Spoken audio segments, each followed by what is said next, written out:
How's it going, everyone? Welcome back to another GTA Online video. My name is SaintsFan, and today the open wheel races were released. And in this video, I'll be going over 10 things you need to know about them because Rockstar, of course, they don't tell you some of these things, and they're definitely needed to know because I've been racing in a few of these races, and some people don't seem to know these things, and they look like a bunch of fools. So let's go ahead and hop right in. Now, first and foremost, in typical Rockstar fashion, they didn't think this through. This is a really cool idea, and it's definitely an interesting and unique idea, the F1 open wheel races. However, the implementation of it is just, it's flawed. And it's in typical Rockstar fashion that they don't think of these things.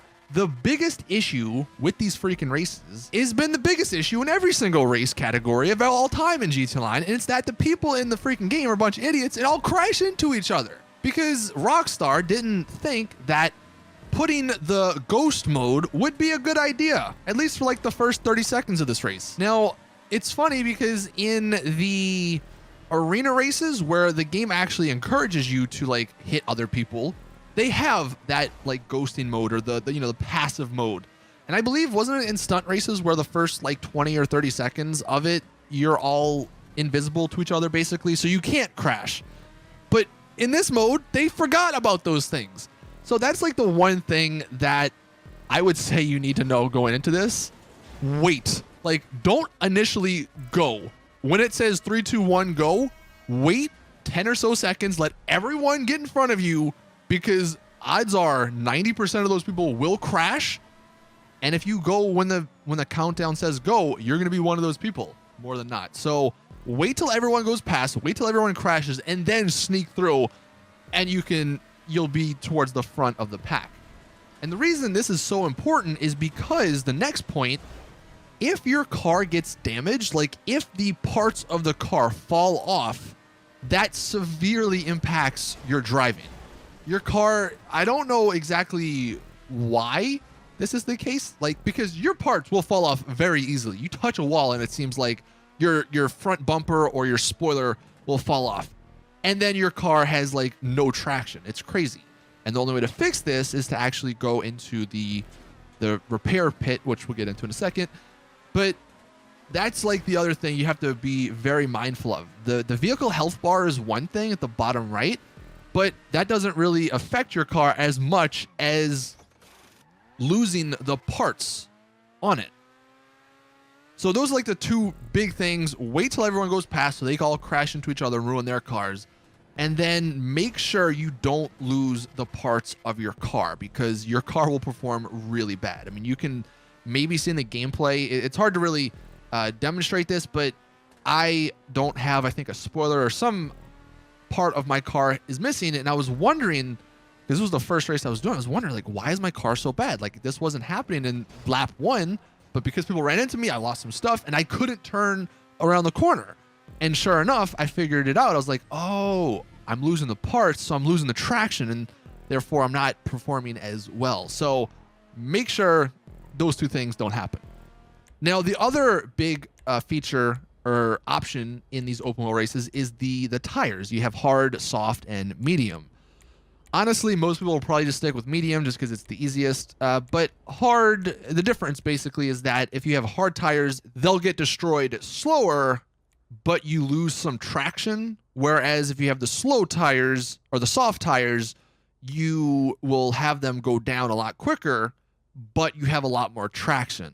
Like I said, medium is probably just what most people are going to do just because they don't feel like thinking about it. But there is some sort of, I guess, minor strategy going into this because if you're doing like a 25 lap race, that's going to come into play because you might have to change your tires if you do the soft tires like every 4 laps, where if you do the hard tires, it might not be until every like 6 or 7 laps. Honestly, the few races I did, we only did like the 5 laps. And in that, honestly, I didn't really think you needed to do the hard tires because the soft tires seem to last for the majority of it, but it's up to you and you can mess around with it and see which one you like. Another thing that they don't really tell you, because these vehicles, these F1 cars do come with the KERS boost, like the little boost button, and that actually only takes effect after lap 1. So if you're wondering, you're hitting the button and it's not working That's because you're in the first lap. Once you hit lap 2, you can start boosting, and the boosting is actually pretty helpful,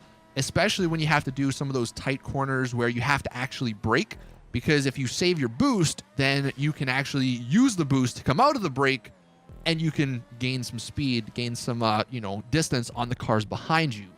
And another good thing about the boost is that you don't have to wait until the bar is full, which you don't honestly want to do on most of these races, because they don't really have very long stretches where the boost is good for, because normally you use the boost and then you're going too fast for a corner. So you almost want to just constantly keep pressing that boost so you have it, or you're only using it in little short bursts, because I find that to be a lot easier to deal with. Another thing, actually, going back to the repair about the vehicles, you can hold Y to like reset your car. If your car goes flying off of a cliff or something, or if someone pushes you into the water, you can hold Y to reset it, obviously, but it doesn't repair your car. See, I thought the first time I did this, it would repair my car, but no, you actually do have to go to the pit to actually fix everything. And speaking of that, you do need to wait for the like little explosion smoke to know your car is fully fixed. Even though the bar may go all the way up, if you don't see that smoke, it's not going to repair everything. And if you do lose the parts of your vehicle, you're going to need that explosion smoke to get everything back. So it is something I think we're all still learning on, like how to properly pit stop, but make sure you're staying the full amount of time to get everything fixed. Another thing that if you're the host of these races, you may want to make sure you don't put it at nighttime. I did mention this in my video talking about the actual vehicles. There's no headlights on these vehicles, so at nighttime, it's not like the worst thing in the world, but it is a lot harder to see sometimes at nighttime, especially if like the weather is not like sunny or something, or bright.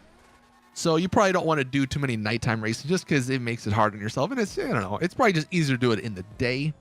Also, if you are the host, you can only change laps in increments of 5, and the lowest is 5. So you can't just do like a 1 lap race. You have to do 5 up to, I believe, 25. So I think 25 was the highest I could go. In typical Rockstar fashion, you win like no money for these races. These things go on for a pretty long time, and they're double money at the moment. And still, I think the winner only won like $30,000 on one of the races I was at. I finished second once, and I think I only got like 16K. So I don't like, these things cost $3.5 million and $3.1 million. Like, you couldn't at least make the races give like 100,000 at the minimum or something? I guess not. I don't know. It's Rockstar. Guess it's to be expected. And then I think the final thing, going back to the KERS boosting, if you're wondering how to get it, I mean, it's like the other KERS boost on other vehicles. The way you get more of it is by actually not gassing the car. So when you're going around corners and stuff, release the gas and you'll get that bar filled up a little bit. And that's why I said it's pretty nice when you're going around some of the bigger corners where you do have to brake and actually release the gas, because your KERS bar will fill up while you're doing that, and right when you're done going around the corner, you can use that boost and get back to your speed. So I think that is very, very helpful. So yeah, hopefully this video helps you guys out. That's about 10 or so, maybe a little bit more things that I thought were pretty important to know about these open wheel races. And like I said, some of them Rockstar don't even tell you. And I don't know, I'm hoping maybe if enough of us complain about the no passive mode at the beginning, Rockstar will maybe update it or patch it in. Maybe when they release the creator, they can update that and patch it in. But yeah, it's so annoying. And that's what's going to kill these races, because let's be honest, the people, when you're doing these random races, we got a bunch of idiots in your lobby. You know what I mean? Like, no one is going to not run into people just because that's the way GTA racing has been for the last 7 years. Like the very start, you know, there's going to be a giant crash because everyone is right there and all in one spot, especially if you have like 20 plus people. It's chaotic, and it's unfortunate there was no thought about that. And even like you can go backwards in the race and they don't put you in passive mode like they do in the arena mode. It's just very confusing stuff. I don't know how Rockstar didn't think of these things, but like I said, maybe if you guys like this video, share it with Rockstar, let them know, tweet at them, whatever, that we want the passive mode to be at the beginning, maybe just for the first lap until things sort of cool down. Maybe if we do that, they'll listen. But that is it with the video. Thank you all for watching. Please drop a like if you did enjoy. Subscribe for more GTA Online content. And as always, I'll see you guys in the next one.